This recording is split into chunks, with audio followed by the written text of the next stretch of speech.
Tema de hoje, a pedagogia do afeto. Estamos a falar da Escola da Alma, Verão de Assis. Aqui uma reflexão curiosa, o antídoto para o inverno da exaustão na educação. Vamos compreender melhor? Venham comigo. A pedagogia franciscana proclama que o despertar da educação reside na transição da métrica fria para o florescimento humano, resgatando o afeto como solo indispensável onde o saber ganha vida sob a ótica de Antonino Tassinari. Ao substituir a fábrica de exaustos por uma pedagogia da experiência, esse itinerário pedagógico converte a realidade no texto primordial do aprendizado, a desafiar a passividade dos testes padronizados em favor de uma ação transformadora e resiliente. Portanto, a comunidade em aprendizagem deve inverter a pirâmide do poder ao propor uma liderança servidora que possa abraçar a vulnerabilidade, ao utilizar assembleias e círculos de justiça para formar cidadãos capazes de construir pontes em uma sociedade polarizada. Sob o vigor da simplicidade voluntária, a escola deixa de ser um campo da competição, da rivalidade, para tornar-se um ecossistema de cuidado real com a humanidade e a casa comum. Combater no burnout com a coragem de rehumanizar o ensino. É um chamado contagiante para uma troca da burocracia pela presença, provando que o amor é o motor de um futuro onde a autoridade se legitima pelo serviço e a paz atua como uma contracultura definitiva e uma cultura acolhedora. Vamos conferir? Venham comigo.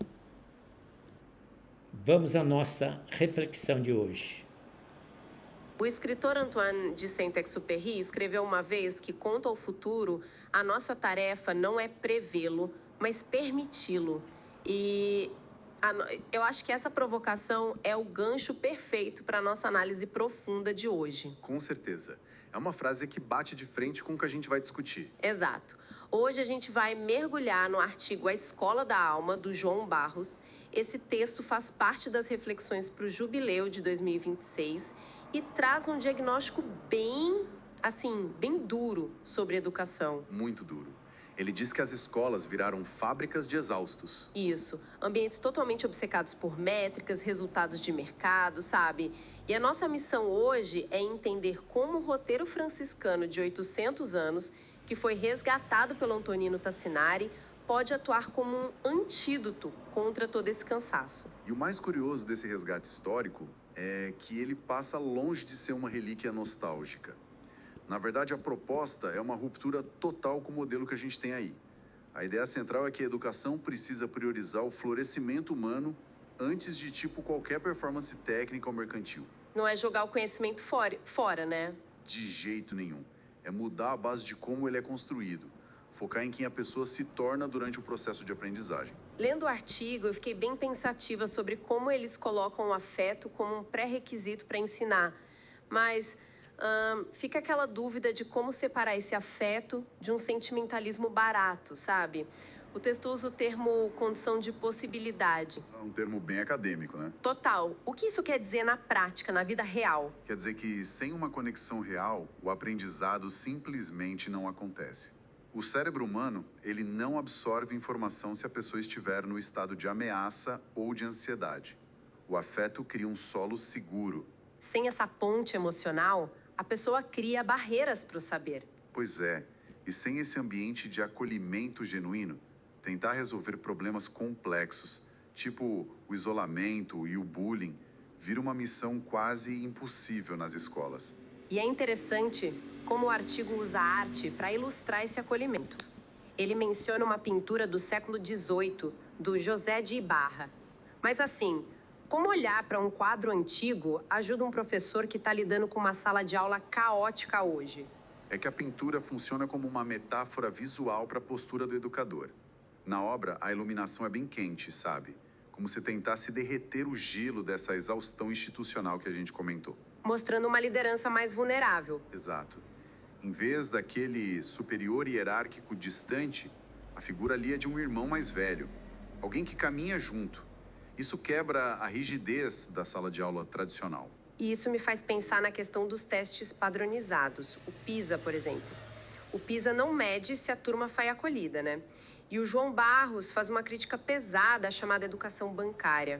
Aham, a educação bancária é aquela visão onde o aluno é só um cofre vazio? E o professor vai lá e só deposita a informação, sem troca. Isso mesmo. O artigo defende o oposto, a pedagogia da experiência. O aprendizado autêntico exige tocar a carne do mundo. A realidade em si precisa ser o texto primário, para tirar as pessoas da passividade de só decorar a matéria para passar na prova. E aí entra a segunda obra de arte do material, o mural do Dave Alfaro Siqueiros. É uma imagem bem diferente, não é aquele São Francisco sereno. É uma figura robusta, vigorosa, com mãos prontas para intervir na sociedade. Sim, porque a ideia não é ficar só na contemplação. Essa pintura representa a paz ativa. O conhecimento precisa mobilizar a empatia para transformar o entorno. O texto liga isso à ecologia integral e ao cuidado com a casa comum, né? Perfeito. Entender que o mundo é um ecossistema compartilhado, onde o social e o ambiental estão conectados. O saber só vira sabedoria quando se traduz em ação. Mas olha, na prática, como um educador aplica essa paz ativa numa escola com 40 alunos exaustos? Como isso funciona no dia a dia? O caminho é inverter a pirâmide de poder por meio da liderança servidora. Em vez daquele professor tendo um burnout para manter o controle na base do grito, o projeto sugere coisas como assembleias de classe e círculos de justiça restaurativa. Ah, os círculos de justiça restaurativa são aquelas rodas de conversa para resolver conflitos de um jeito mais horizontal. Isso. Se um estudante erra, em vez de ser mandado para a diretoria para ser punido e excluído, a turma senta em círculo. Eles discutem o impacto da ação e como reparar o dano. Ensina a democracia na prática. Exatamente. E isso combate tanto a exaustão docente quanto a polarização que a gente vê na sociedade. Resumindo, então, seria substituir a burocracia pela presença real. É a simplicidade voluntária, colocando o ser acima do ter como uma contracultura de cuidado. E vale muito destacar que essa humanização é vital para qualquer pessoa que nos ouve e que está cansada das métricas frias da nossa sociedade atual. Não é só para educadores. É trocar a linha de montagem por um ambiente que realmente nutre as pessoas. O que deixa um questionamento muito provocativo para quem está acompanhando a gente. Se o afeto genuíno e a liderança servidora são os verdadeiros antídotos para o burnout sistêmico nas escolas... Como a gente aplica isso fora de lá? Pois é. Como a aplicação dessa mesma lógica poderia transformar drasticamente a cultura de cobrança implacável nos nossos atuais ambientes de trabalho corporativos, fica aí a reflexão. Valeu o nosso bate-papo, nossa preleção, nossa provocação. Permaneçamos no bem e na paz.